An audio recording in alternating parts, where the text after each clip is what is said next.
Hello, my dear friends. It is Christmas time. And yes, let Santa bring in the gift we need time. Sharing here is an example of a mom and me project we did together, Santa making.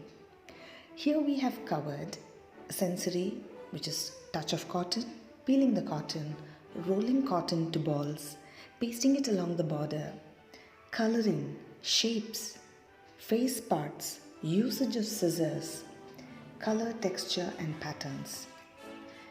Most importantly, increases eye contact, imitation skills, improves hand-eye coordination, and fine motor development.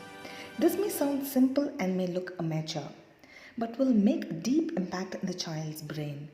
No amount of buying a Santa's pre-manufactured face bring that sense of a family fun, a feel of I made it with my own hands. They will not be a boring time, but a creative moment together. Enjoy Christmas with your children. Have fun. Learn the fun way. Good day.